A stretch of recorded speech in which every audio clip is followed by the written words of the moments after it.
I am going to show you how to back out without actually knitting back out.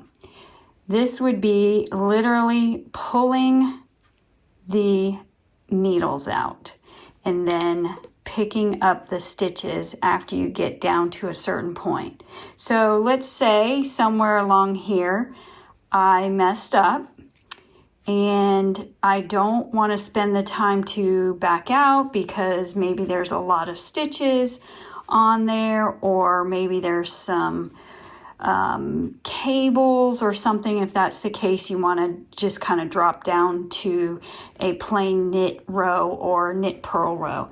So what we're going to do here is we're going to pull out the needle and then we're going to back out several rows, and just be careful while you're doing it so you're not pulling on anything for those stitches to drop.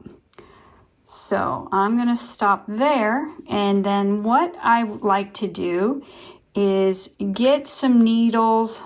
In this case, I'll just do a straight needle that would be smaller than what you're using. This was an 8 here, size 8, and this is a 3 I happen to have. So I'm going to just start picking up the stitches and try to just pick them up. Don't worry how you're doing it. I'm going through the front and the back just so I can pick it up. You can probably see that this has several plies to it. If you can't grab them all, that's okay too. Just make sure you grab the majority of that stitch because you can fix it when you come around to knit it. And I will show you how that works, and also show you how to just continue to knit it without wasting time on fixing the stitches. I've got an extra large one here and we'll figure that out when we get to it. So I'm on a smaller stitch. You could do one of two things. You can transfer it over to your needles that you're using now, or you can knit from that one. If you notice, this is on backwards, so I don't want to knit it normally. I'm going to just knit it as if I'm knitting through the back loop, and that straightens it out. So I'll knit that one. This one you can see is on correctly, so I picked that up the right way. This one is twisted. Just knit it through the back. Again, it straightens it out. And that one's fine there. This one's twisted, so I'll go through the back. Oops, and we've got it. This one looks like it's on straight. It's just a little snug. And if you do this more and more, you'll get used to just working it however it is. That one's twisted, so I'll go through the back. This one as well. That one's twisted. This one's twisted. And if I get to one like this, you can tell I didn't pick up every one. I'm just going to go through it as if to purl, take it off, and then place it back on correctly and knit it as usual. So I'm not wasting time more than I have to fix a problem. Through the back, through the front of that one, through the back of that one, and that one.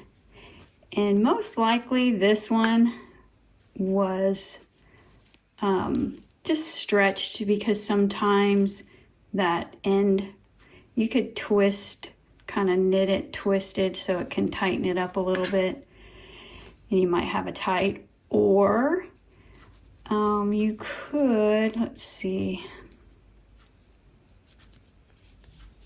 let's go through, let's twist it that way and then twist it again. just kind of play with it until it gets a little tighter and it's not so loose looking. But that's how you pick it up.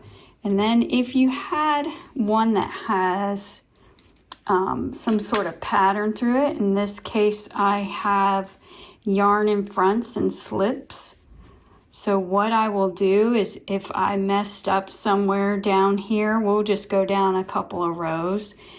Then I will pull my needle out and back out a few rows up into that point. You could even do it a row before, and that way maybe only back out one row. I'm going to back out until I can knit the front and not the back. So you see I'm pulling these yarn in fronts out. I'm going to get to the end here. And then there's another way, a needle with another piece of yarn, and just pick that up through there. The needle's nice and easy because it's so small and it can grab the little hole of that stitch and pick it up much easier.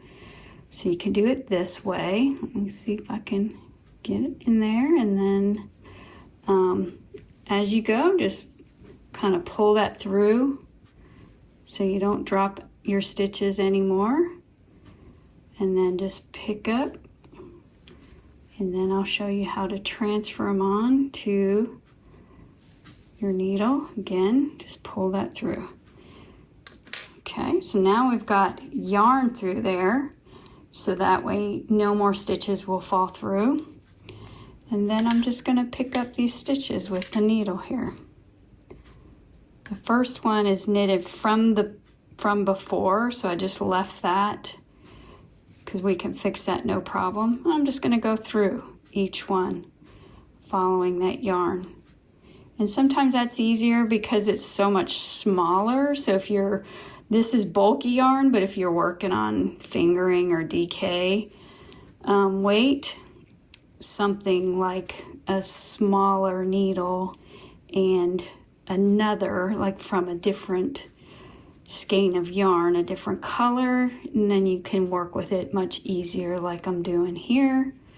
And just go all the way through. Once you've got your needle on, you can literally just pull that thread out, and then you're ready to start knitting again. So in this case, it looks like I've kept that last knit stitch. So basically what I'll do is just transfer it over and then continue knitting. In this case, I had yarn in fronts, so slip with the yarn in front and then continue. If you notice here, it's twisted, so I'll knit through the back. Or you can just go and transfer them all on the next needle correctly, like this. If you don't like to try and knit a different way, then just transfer them to where all your stitches are on straight, just like this. Looks like the rest of them here are straight. We get to the end, and now they are all on and ready to be knit exactly the way you've been knitting. And that is how you pick up your live stitches if you need to back them out. And they call it frogging. So basically they call it frogging because you're ripping it out. So a frog says rip it, rip it, rip it. And that is how you do it. Thank you for watching. Please like, comment, and subscribe.